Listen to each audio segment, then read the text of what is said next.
Kegiatan ekonomi di Indonesia, halaman 74. Sudah dapat semuanya? Nah, materi kita pembelajaran hari ini apa? Yang tentang yang bagian A, apa itu? Produksi. Kegiatan ekonomi. Nah, sebelum mulai pembelajaran masuk ke materi, yang akan kita pelajari tentang apa saja, yaitu satu, tentang definisi kegiatan ekonomi. Kedua, ada tujuan kegiatan ekonomi. Yang ketiga, jenis kegiatan ekonomi. Nah, dari pembelajaran ini apa tujuannya? Ibu mengajarkan ini ada beberapa tujuan dari pembelajaran kita pada hari ini, yaitu tentang menjelaskan agar kalian semua para siswa ibu bisa menjelaskan dan menyajikan hasil identifikasi kegiatan produksi, distribusi, dan konsumsi. Yang kedua, ada menjelaskan jenis-jenis usaha dalam bidang ekonomi di Indonesia. Yang ketiga, menjelaskan jenis-jenis lembaga ekonomi di masyarakat. Serta yang keempat, mempraktik kegiatan ekonomi. Dari itu, apa itu kegiatan ekonomi? Kegiatan ekonomi adalah kegiatan yang dilakukan oleh masyarakat sebagai usaha untuk memenuhi kebutuhan hidupnya. Ya, jadi kegiatan ekonomi itu adalah kegiatan yang dilakukan oleh masyarakat untuk memenuhi kebutuhan hidupnya. Kebutuhan hidup dapat dipenuhi melalui berbagai kegiatan ekonomi. Secara umum, kegiatan ekonomi itu terbagi dari ada berapa? Tiga. Nah, tujuan kegiatan ekonomi itu apa? Setiap kegiatan yang kita lakukan pasti punya tujuan serta manfaatnya. Jadi tujuan dari kegiatan ekonomi ini apa? Yaitu memenuhi kebutuhan hidup kita. Kedua, mencari keuntungan. Habis itu memanfaatkan sumber daya alam dan meningkatkan nilai guna sumber daya alam. Nah, seperti yang ibu bilang tadi, ada berapa jenis kegiatan ekonomi? Tiga. Apa itu? Produksi. Produksi, distribusi, konsumsi. Aksi adalah kegiatan membuat atau menghasilkan barang atau jasa. Pelaku kegiatan produksi disebut dengan produsen. Jadi produksi itu merupakan kegiatan mengolah bahan mentah. Contohnya bahan mentah yang akan diolah itu apa? Misalnya kalau di pabrik dia mau buat baju atau mau apa? Dari baju itu dibuat dari apa dulu? Dari benang, diolah di benangnya, dijahit, diapain, makanya habis itu menjadi sebuah kain. Seperti yang ada di buku itu, ada apa aja itu di bawahnya gambarnya. Seperti sebelum menjadi benang itu didapatkan dari apa? Dari bahan mentah. Bahan mentahnya apa sih itu yang ada di dalam bukunya? Kapas. Bahan mentahnya apa? Bahan mentah adalah bahan yang berasal dari alam sehingga memerlukan pengolahan terlebih dahulu untuk digunakan. Contohnya tanaman setelah jadi tanaman kapas, diolah kapasnya, habis itu menjadi bahan setengah jadi. Apa bahan setengah jadinya? Benang. Apa itu? Bahan yang mengalami pengolahan tetapi perlu diolah lebih lanjut agar dapat digunakan. Contohnya pintalan benang atau gulungan benang. Setelah dijadikan benang, untuk dijadikan kain, apa barang jadinya? Adalah barang yang sudah selesai diolah sehingga dapat langsung digunakan. Contohnya adalah pakaian yang sudah kita pakai saat ini. Nah, kegiatan produksi itu juga menghasilkan jasa kebutuhan. Jasa tidak memiliki wujud, tetapi kita dapat merasakan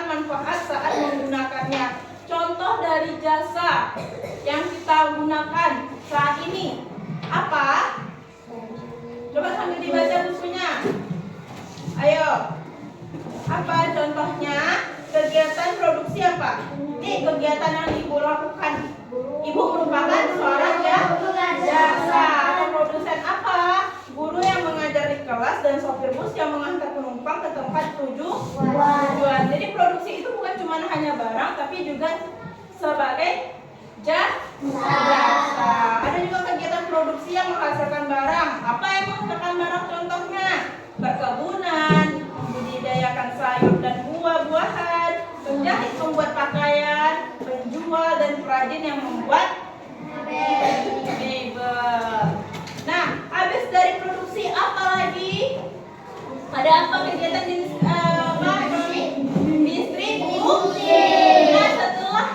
Nah, setelah kita melakukan produksi dari bahan mentah menjadi bahan yang bisa digunakan, habis itu selanjutnya apa? Melakukan distribusi. Apa itu distribusi? Distribusi adalah kegiatan. Ayo, siapa misalkan Arya suaranya?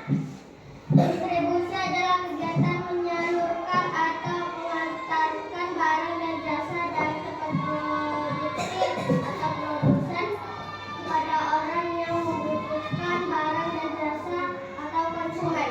Oke. Jadi apa itu?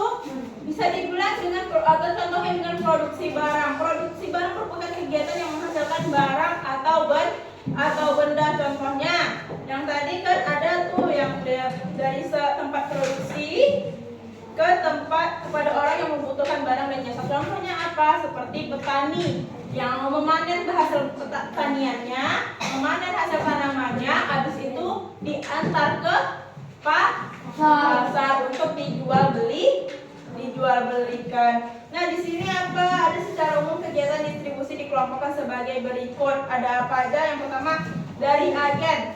Agen itu apa? Nah, agen merupakan pedagang yang menyalurkan barang langsung dari produsen. Contoh yang di buku itu tentang agen apa tuh? Agen beras. Yang kedua ada pedagang besar atau grosir. Apa itu? Pedagang yang membeli barang dalam jumlah besar untuk dijual kembali. Contohnya di situ apa? Pedagang grosir pakaian. Dia beli bahan pakaian itu di pusat grosirnya sekali banyak untuk dia jualkan kembali secara eceran. Nah, di situ ada pedagang eceran. Nah, yang tadi yang bilang pedagang eceran apa itu? Pedagang yang menjual barang langsung kepada konsumen.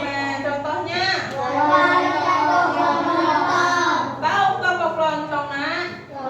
Apa tuh toko kelontong? Ayo. Toko kelontongan itu kalau kita di sini sebutannya apa tuh? Warung grosiran sama atau warung, kalau misalnya di Jawa itu namanya warung Madura atau warung kedai harian. Jadi kelontong itu sama dengan warung kedai harian. Nah, setelah produksi, apalagi jenis kegiatan ekonomi? Oke, konsumsi apa? Ada yang tahu apa itu konsumsi? Cuci tangan. Putri mau jelasin? Nah, coba besar ya suaranya. Konsumsi adalah kegiatan menggunakan atau menghabiskan barang dan jasa untuk memenuhi kebutuhan sehari-hari. Oke. Konsumsi adalah kegiatan menggunakan atau menghabiskan barang atau jasa. Pelaku konsumsi disebut dengan apa? Konsumen. Tadi kalau misalnya produksi, yang orang yang melakukannya itu disebut dengan produsen. Kalau konsumsi namanya konsumen. Nah, konsumen harus mengeluarkan sejumlah uang untuk memperoleh barang yang sesuai dengan kebutuhannya. Nah, kita harus bersikap hemat saat melakukan kegiatan konsumsi. Kalau misalnya kita melakukannya terlalu jatuhnya, kalau pemasukan dengan pengeluaran kita yang tidak sesuai akan membuat kita jadinya tidak seimbang, akan menjadi namanya pemborosan. Hemat artinya menentukan barang kebutuhan yang akan dipenuhi sebelum melakukan kegiatan konsumsi. Apabila suatu kebutuhan tidak mendesak, kita sebaiknya menyisihkan uang untuk ditabung. Berikut beberapa contoh kegiatan konsumsi. Apa itu? Ada yang bisa dilihat apa? Apa aja contoh kegiatan dari konsumsi? Ayo, siapa yang mau menjelaskan? Sebutkan. Siapa? Ayo, kamu cepat. Apa aja situ ada kegiatan konsumsi?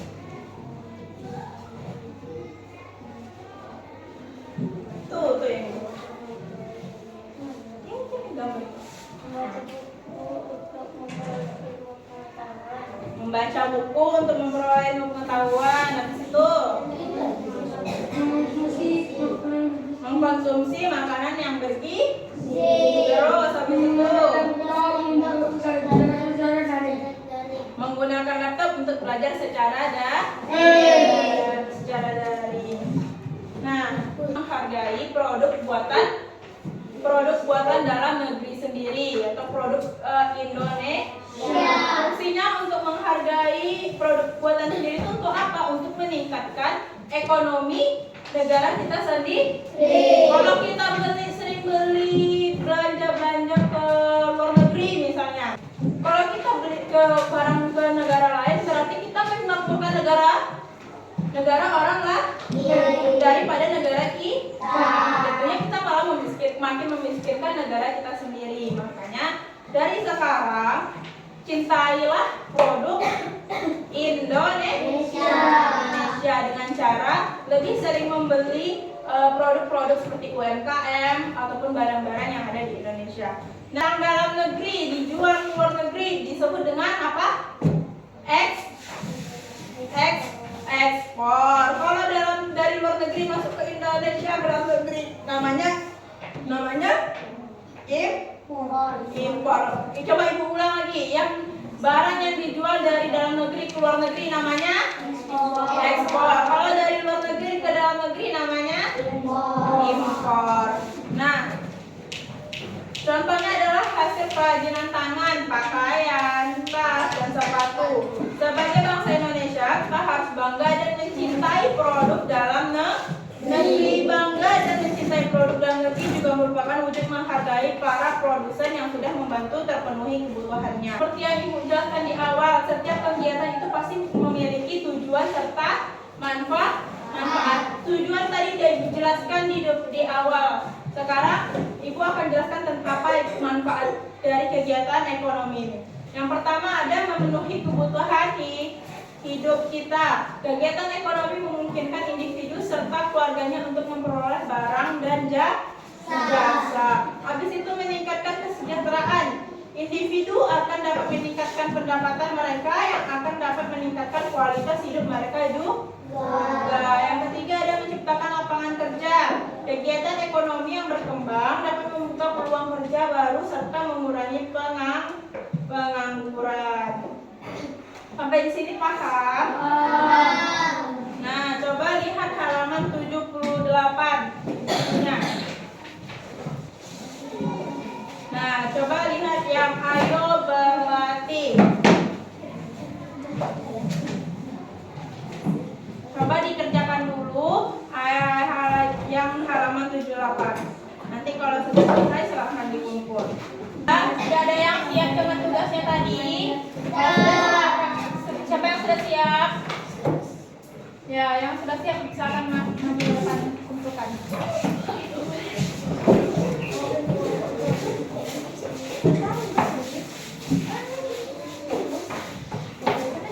Ibu kasih pertanyaan dulu bagi yang kalau memang paham. Pertanyaan nomor 1 siapa ya? Coba jelaskan kembali tentang pengertian kegiatan ekonomi. Siapa yang bisa?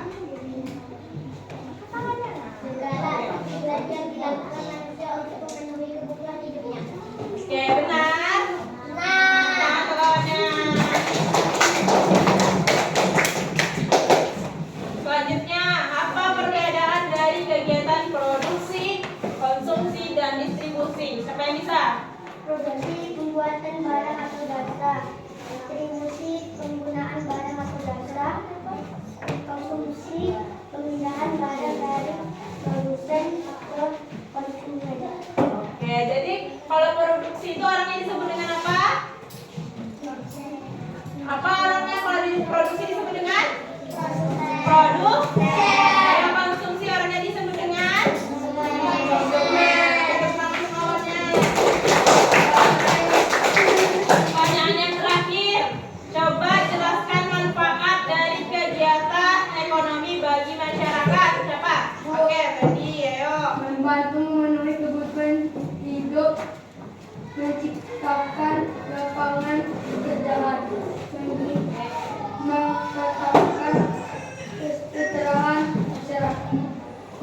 menyelenggarakan ronda perekonomian. Roda perekonomi. Oke, tepuk tangan semuanya.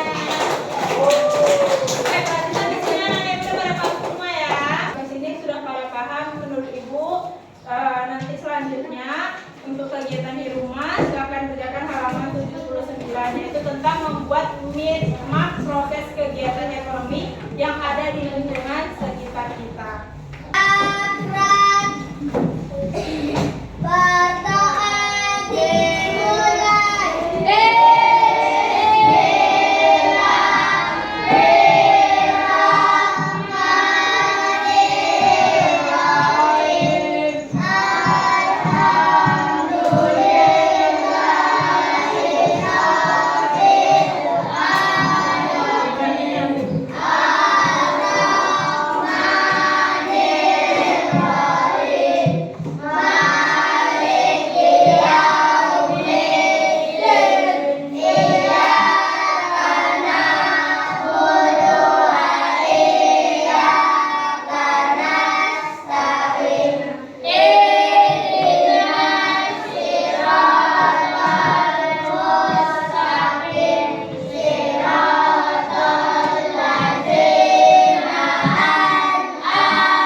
Terima kasih kepada anak-anak Ibu semua yang telah aktif berpartisipasi dalam kegiatan pembelajaran hari ini. Ibu ucapkan terima kasih.